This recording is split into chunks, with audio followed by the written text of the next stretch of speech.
तिरंगे की पहचान है।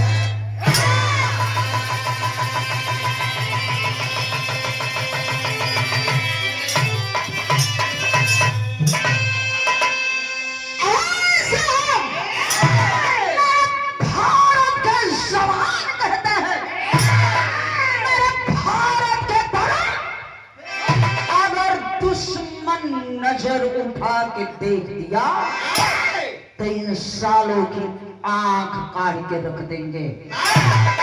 ऐसा हो बिहार में कभी संकेत कैलन कौआली का टुकड़ा लगल हो भैया। हाय देखें, आप सीआरपीएफ के जवान, आप साहब की ओर से पुनः कहना है क्या?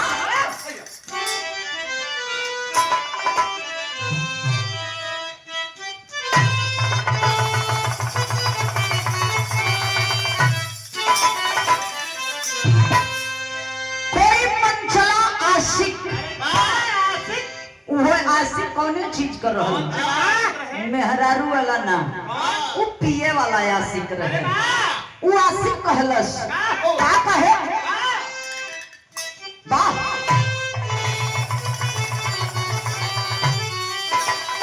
यही कहता है कि अरे आज पीने की, अरे आज पीने की दावत है यार।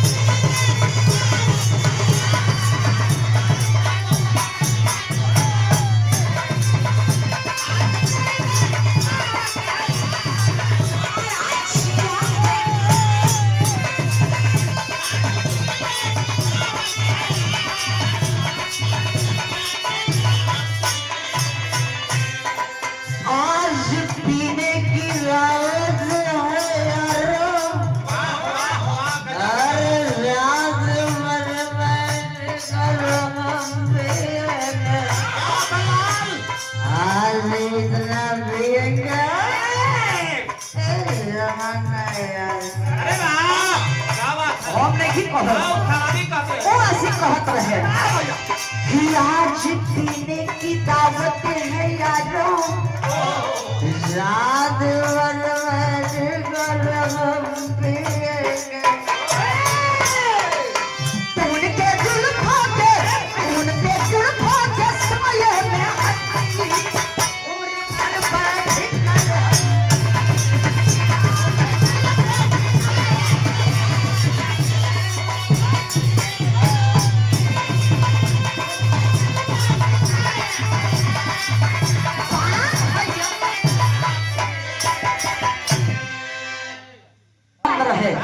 लेकिन हई देखबा जवान कहेलन का कहेलन भैया?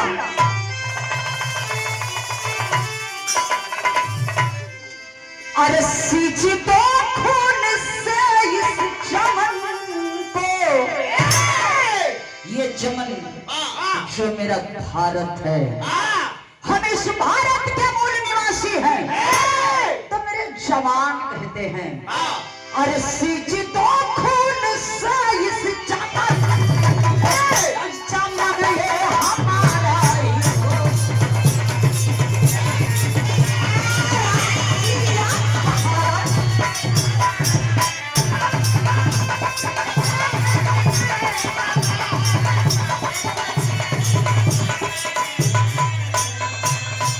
सींच तो खून से इस चमन को, ये चमन अब हमारा ही होगा।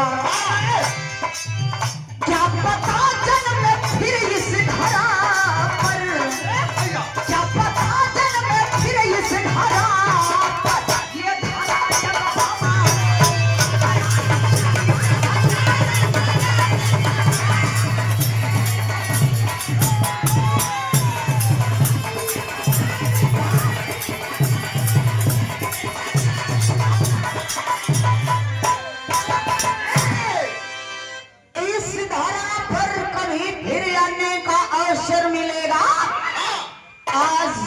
यदि हम अकेले जाएंगे तो हमारे जैसे हजार वीर पैदा होंगे।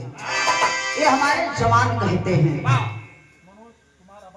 ए भैया लेकिन कहे कबा कहानी शुरुआत हो गई लावा।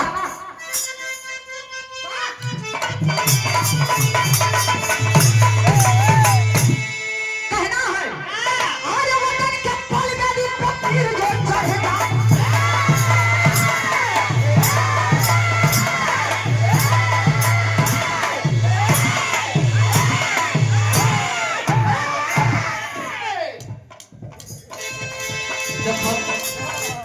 मुगल चाहूँ बाबू फाड़ एक सवार के पीटा नहीं तो सवेरे सवेरे बनारस लेके भागे के पड़ी। काहे के आहो वतन के पल में दिल में पीर जो चढ़ता है उसी का भारत जो भारत के काम में आता है। प्रांत हरियाणा में होता जिला सभा में है। अमर इतिहास में एक वीर की निशानी है।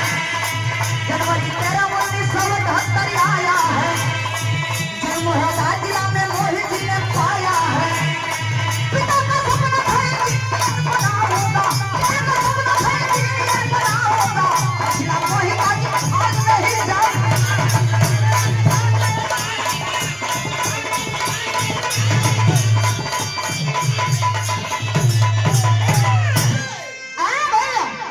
कहानी के समझ ली। प्रांत हरियाणा रोहतास जिला का रहे वाला राजेंद्र शर्मा। राजेंद्र शर्मा का औरत का नाम सुशीला शर्मा बतावल गई। सुशीला शर्मा के राजेंद्र शर्मा के बीच में एकठे बिटिया एकठे बेटवा अनी औलाद के रूप में एक बेटी एक बेटा। धीरे धीरे बिटिया और बेटवा पढ़त हवन। ए बाबू बेटवा का नाम बतावल गई मोहित शर्मा। बिटिया का नाम बतावल गई ममता।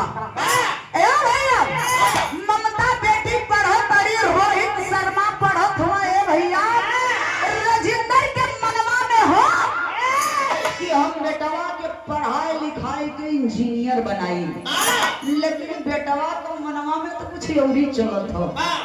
बेटा धीरे धीरे बढ़त बेटवा के मन में ही हो गई हम दूसर नौकरी ना करे जाई। अरे जवानी हो ना तो जवानी के ऐसा जगह ही लगाई कि लोग याद करें। जवानी व्यर्था ना जाई। ए भैया यह मनवा में सोचत हुआ कहना कि बाबू तो सोचत हुआ इंजीनियर बनी लेकिन हम फौज में जाई। बाबू का दबाव बाबू का सपना आखिर में देखी भई का विराह में पहले गीत लग गई। अब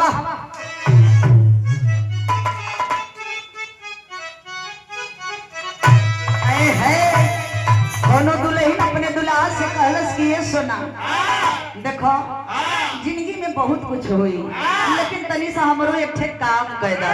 वो दुल्हिया अपने दुल्हा से कहलस का कहे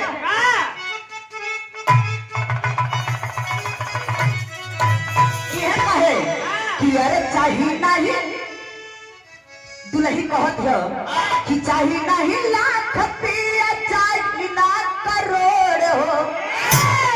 ए सोना ज्यादा रुपया पैसा न लगी तनिए से कह देवा तो हो जाई। इथे हमरो मदे निशानी हो जाई। दुल्हिया बड़ा प्यार से कहलस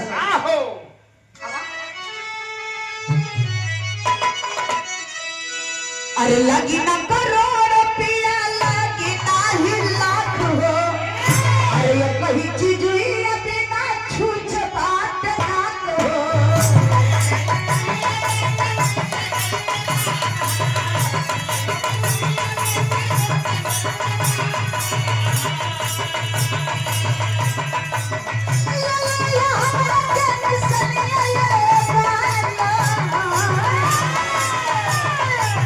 La la la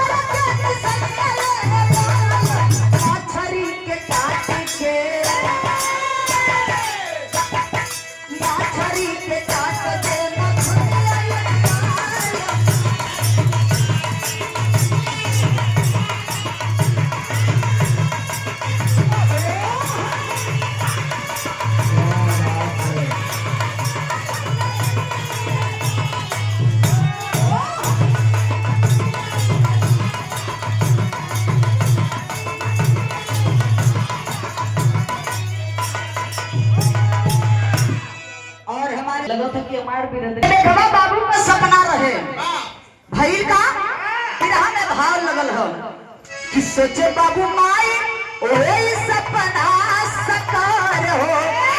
अरे पढ़े लिखे में सबसे बड़े होशियार हो।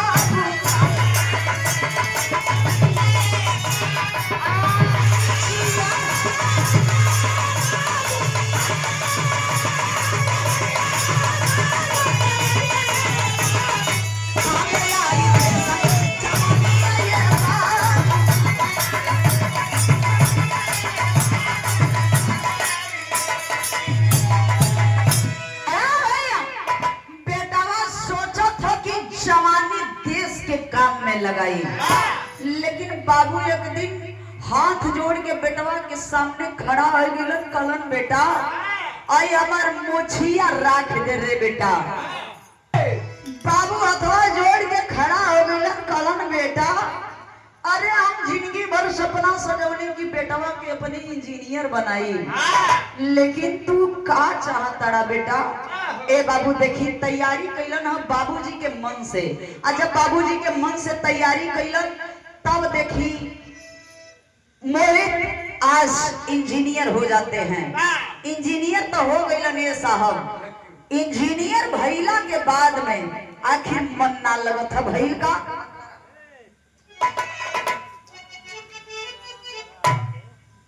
आखिर इंजीनियर भइला तब भइल का। अरे भइला इंजीनियर त लगे नाही मनवा। भर्ती हो गई जान फौजदार बनवा।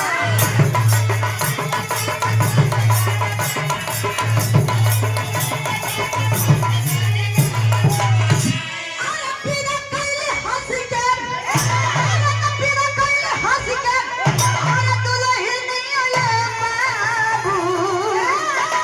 अरे राखी बांधे काहेले अरे राखी बांधे काहेले अरे बहिनी आए बाबू। ए भैया घरवा में नई नवेली दुल्हन बा मनवा नाम लगा था कि हम इंजीनियरिंग करी जाएगा ना करी। ए भैया आज देखी सोच गइलन कि बाबू का तो सपना पूरा है दिली लेकिन हमारो कुछ सपना है हम अपन सपना जरूर पूराई। देखे दौड़ने धूपने लगते हैं और प्रमाण ये मिला कि मोहित फौज में भर्ती हो गइलन। ए बाबू जब फौज में भर्ती भइलन देखबा वर्दी कस के जब अइलन दरवाजे पे माई देखली तो सीना दूना दून हो गई। काली बा बेटा बा केहू एक नौकरी ना पावेला लेकिन तू एक ठोकराई कर एक पे तैनात हो गईला। अरे तू फौज का जवान हो गईला। ए बेटा जैसे यदि भारत माई का सेवा मन से करबा ना मन से करबा तो वही दिन हम जान रहे कि हमरे दूध का कर्ज तू चुका दिया।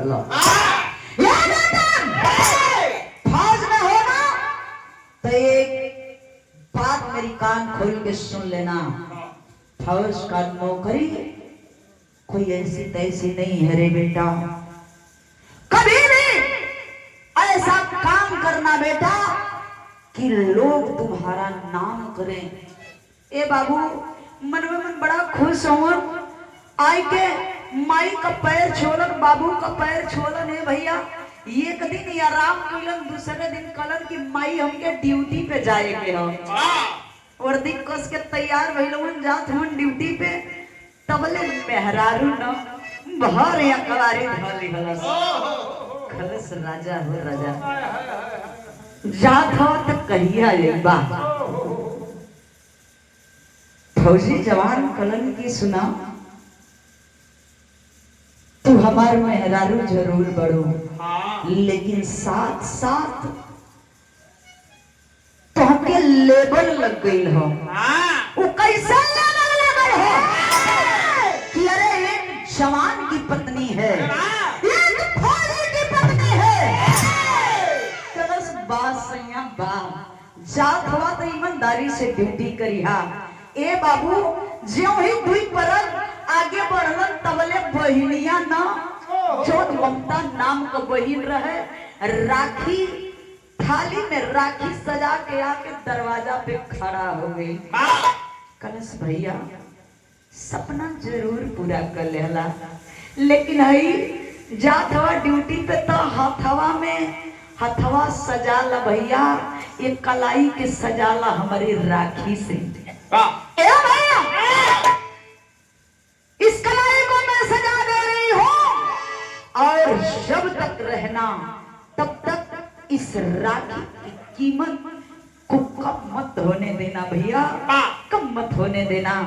ए बाबू बहन जो ना कि भाई के कलाई में राखी बांधत बड़ी, अब भैया से कहत बड़ी भैया दुनिया का बहन हर भाई से रुपया पैसा मांगेली, लेकिन आज हम तुमसे एक वचन ले। भैया कहना रे पगली तो के वचन कौन देवे के हो, जौन भी आज मांग ले तौन दे दे। ये तेरे भाई का वादा बा कि जौन भी कहब दे दे। ए भैया वो बहिनी भैया से मांगा तड़ी, भैया जात हवा ना तो जात हवा बाबू का पगड़ी मत झुकई हा। पहला मांगबा कि बाबू का पगड़ी मत झुकई हा। दूसर का मांगबा हो बीरन कि माई को दूध का कर्ज चुका दी हो। तीसर का मांगबा हो भैया कि भाभी के सिंदूर के लाज रखी हा। चौथ का मांगवा जानत हो भैया, चौथ का मांगी बा कि जवन कलाई में तुम्हारे राखी सजावत तनी ये राखी के कभी राख मत बनैहा। बहिनिया मांगती हो बिरहवा में गीत चेंज हो गई।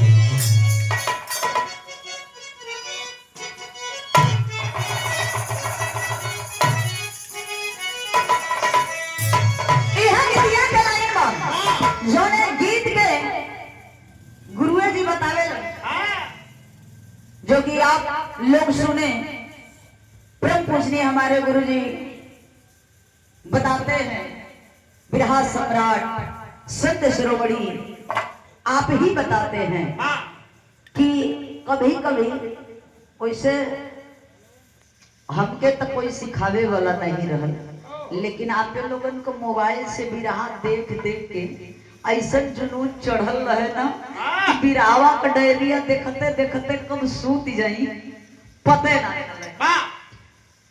आज तो इतना उम्र पे ऐसा नवाज बा, जवानी के आलम में गुरुए जी गावत रहो ना, बड़ा मचल के गावत रहो। कैसे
है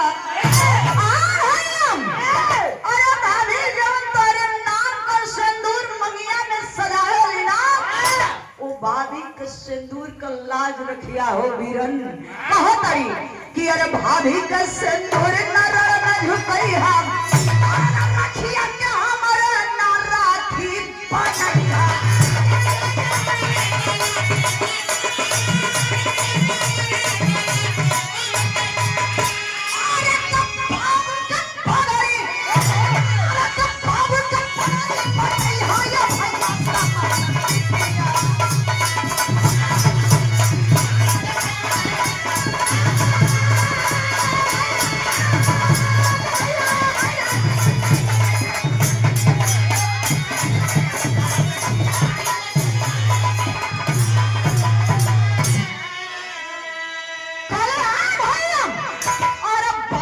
बनैया का लाज रखिया हो या तने कही के भैया अपने वीरन के विदा को देहली बहिनिया जब अपने भाई के विदा कैली त देखबा यहाँ भइल का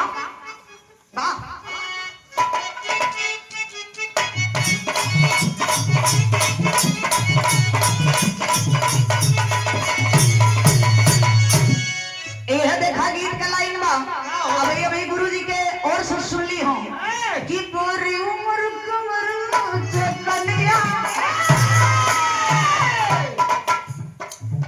कहले भारी उम्र कन्या बढ़िया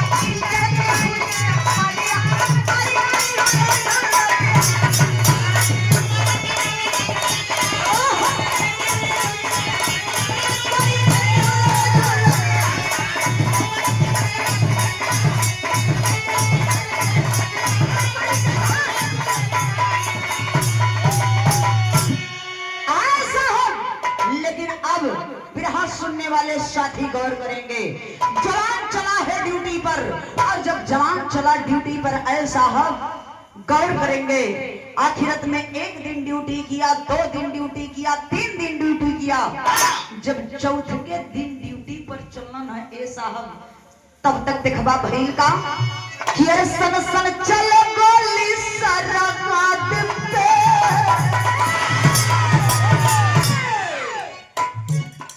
सबसे चले गोली सरहद पे तारा जाना हो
सुनने वाले साथी गौर करेंगे आखिरत में मेरा भारत का जवान दुश्मनों से घेरा गया और जब ये साहब दुश्मन से घेराइल बना तर तर तर तर गोली चलाओ बस साहब दुश्मन की गोली इधर उधर से बौछार कर रही है साहब हमारा भारत का जवान लड़ रहा है दुश्मनों से ऐसा हम तब तक ए साहब आखिरत में देखे पासा पलट गई साहब जब पासा पलटल बा तो भइल का यहाँ विरह के शैली में बतावे के पड़े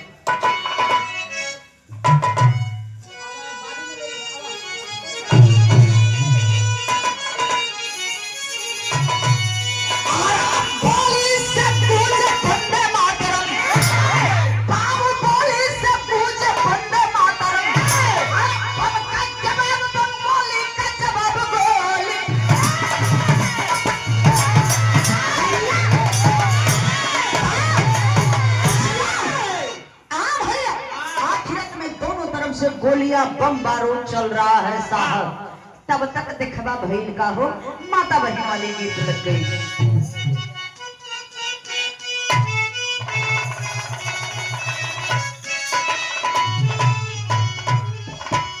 यह गीत के लाइन में माता बहन लोग बड़ा प्यार से गावेली पहलवान भैया।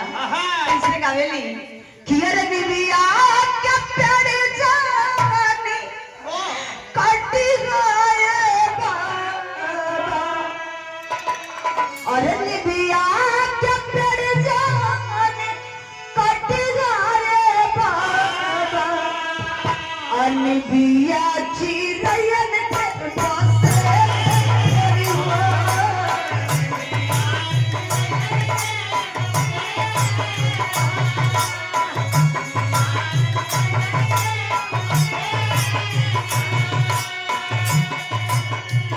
लेकिन देखना ये साहब विरहा सुनने वाले साथी गौर करेंगे, होता है क्या चारों ओर घेरल आतंक मेरा रैया,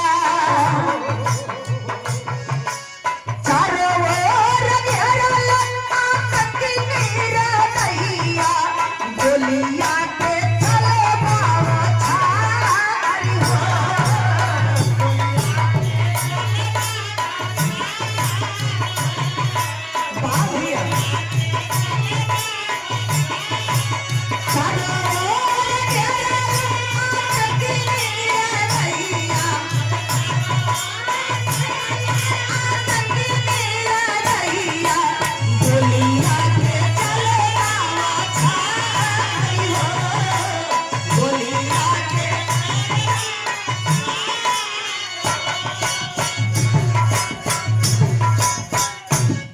बाबू चारों ओर आतंकी घेर ले बड़न हो बाबू, तड़ातड़ गोली चलत बाए बाबू, बम गोला बारूद चलत है बाबू, लेकिन तब तक आखिर में भइल का, अरे तब वो मोहित शर्मा नाई पीछे हटवाले,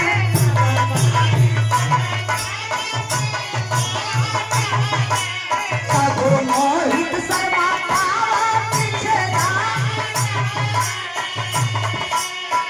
नाया टंकियन के मार के गिरवले,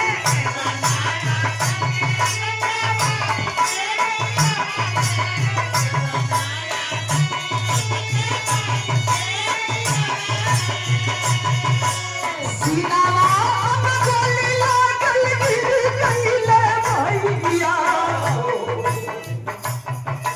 सीनावा में गोली लागल गिर सखियन से कहे उस बागर वो, अरे साहब मेरे भारत का जवान लड़ते लड़ते आए साहब, एक तरफ दुश्मनों से लड़ रहा है, दुश्मन की गोली सनसनाती हुई साहब आई, हमारे भारत के जवान का सीना पार कर गई साहब, भारत का जवान गिरा है धरती पर साहब, लहूलुहान है, खून से सारी शरीर भीगी हुई है साहब, एक तरफ जवान के दर्द भाई साहब, लेकिन एक तरफ मन में सोच बा कि कितना पापी के मार के गिरा दिले ही, हम मर भी जाए तो कोनो अफसोस नहीं हो। ए बाबू मनवा मन अपने भारत का जवान सोचत बा, तबले ए बाबू सोचते सोचते दो चार के साथी देखल ना अपने भारत के जवान के पजरवा अलन। ए बाबू मोहित शर्मा का पूरा शरीरिया खून से भीगल, एक तरफ उठवा पे मुस्कान भाई भैया, एक तरफ अखिया से आंसू झरझर झरझर चला था। बारे मेरे भारत का वीर, बारे मेरा भारत का वीर, ऐसा और मेरे भारत का जवान अपने साथियों से एक बात कह रहा है। क्या कह रहा है भैया? बात के अंदाज में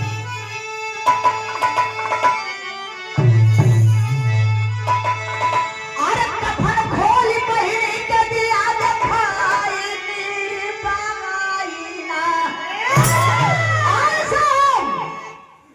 मेरे साथी, मेरा कुछ कहना नहीं है। मैं इस दुनिया को छोड़ करके जा रहा हूँ, लेकिन जब मेरी लाश तिरंगा में लपेट के जब मेरे घर पे लेके जाना ना, तो इस तिरंगा को खोल करके मेरी पगली बहन को दिखा देना और मेरी पगली बहन से एक बात कह देना। साथी यही कहते हैं क्या?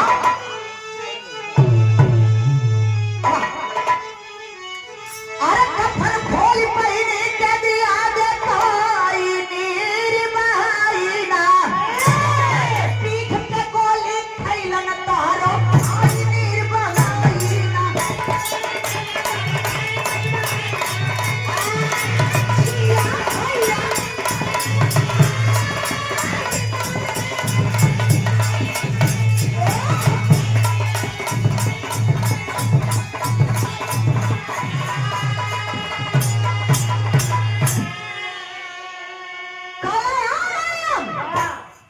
पगली बहन के दिखाई दिया कि तोहार भाई पीठ पे नहीं सीना पे गोली खैलाना, तोहार भाई चीर की तरह नहीं बल्कि शेर की तरह भारत मां की रक्षा किया है।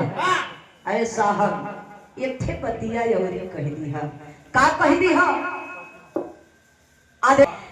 एक बात और कहता है वो वीर, क्या कहता है?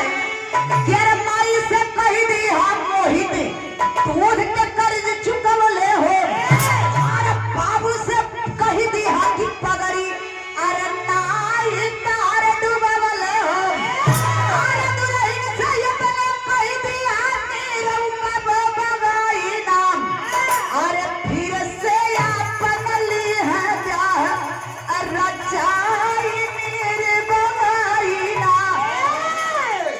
ए बीरन जाए कमरे बहनिया से कह दिया कि तोहार राखी राख में नहीं मिलल हो, हमारे माई से कह दिया कि तोहार मोहिता दूध के कर्ज चुका दिहलस। ये तने ना बाबू से जाए के कह दिया एक और ऐसा बाबू से कह दिया कि तोहार पगड़ी रण में नहीं झुकल हो, हमारे दुल्हन से कह दिया। आखिरी बतिया मेरे दुल्हनिया से कह दिया कि भाई बड़ी उम्र तोहार बड़ी लंबी बा, कहीं शादी ब्याह कई के अपन जीवन की परवरिश कर दी हम। ए बाबू ये इतना कहते कहते मेरे भारत का जवान हमेशा हमेशा के लिए सो गया। ऐसा आखिरत में होता है क्या? अल्लाह के लाइन में प्रमाण मिला।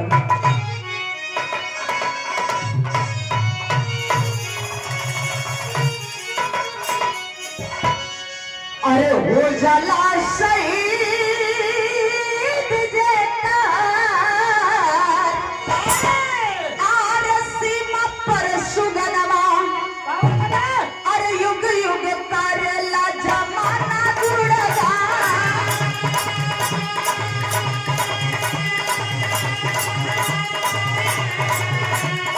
अरे भाग मिले तिरंग के फड़ा,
बाबू मोहित अइलन। दुनिया इतना लोगन का भीड़ लग गई कि सरसों फेंकले का जगह ना मिले ये साहब।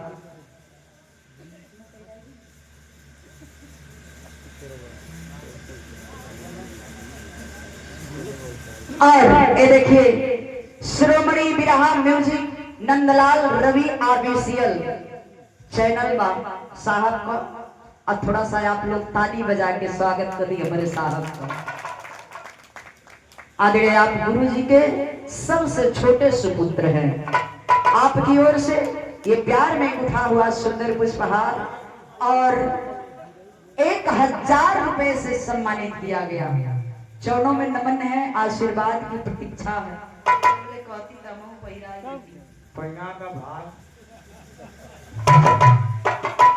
जय दे दिल पे मत ले, इतना चलत रहेला। कहो पहलवान भैया, बिना सुनने वाले साथी गौर करेंगे। आखिरत में ताबूत में आता है कौन? मोहित शर्मा के बाबू। लोगन का भीड़ लग गई। जब लोगन का भीड़ लगल ए बाबू बहनिया दौड़ दौड़ पगली की तरह साहब लोगन से पूछा तो कि साहब हमार भैया गईलन तो हमारे खातिर कुछ कह के गईलन। सारी बात जिस समय फौज के जवान बताते हैं ऐसा। आज देखिए सभी लोगों की आंखें नम है, सभी लोगों के आंखों से आंसू चल रहा है साहब। तब तक दुल्हनिया से जाए बैठे फौज का जवान कलन कलन बही तोहरा खातिर तोहार पति हमसे कुछ कह के गईल हो। ए साहब अखिया से आंसू झरझर झरझर नई नवेली दुल्हन के आंख से चला था। उन पगली के भेष में उन नई नवेली दुल्हन कली भैया बहन बोला हमार पति हमारा बदे का कह के गईलन भैया, का कह के गईलन भैया। तनी सा है आखिरी बतिया बता दो भैया, वही बतिया के सारे जिंदगी बिताई ले वो भैया। हमार पति हमारा बदे का कह के गईलन भैया।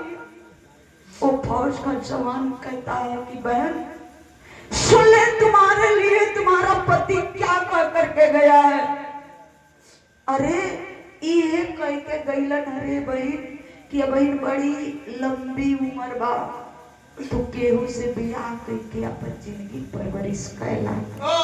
अरे बाप रे बाप, पैरे तले जमीन खिसक गई। दुल्हन नहीं आया और लगन बता जोड़ी कर रवे कलश बा सैया बा। हमरा संगे 7 जन्म का खातिर वादा कैला। आगे के साक्षी मान के मांग में सिंदूर डाला सैया कि 1 जन्म नहीं जन्म जन्म के लिए तो आ रही। लेकिन सैया गद्दारी तो कई बार कैला, छोड़ के चल गईला। लेकिन जाते जाते का कह के गईला सैया, का कह के गईला हम ऐसा औरत नहीं। एक बात सुन ला, अपने पति के लाश से एक बात कहती है। वो वीरांगना क्या कहती है भैया?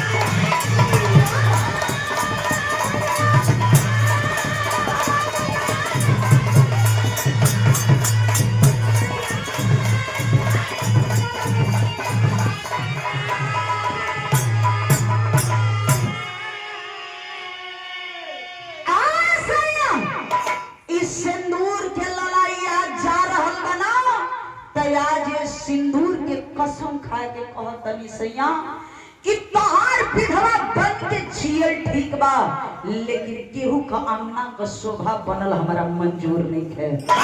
ऐसा हम एक बात और कहती है क्या? अरे भाई जमन कदर हम शहीद के अभागन, अरे मिली न मान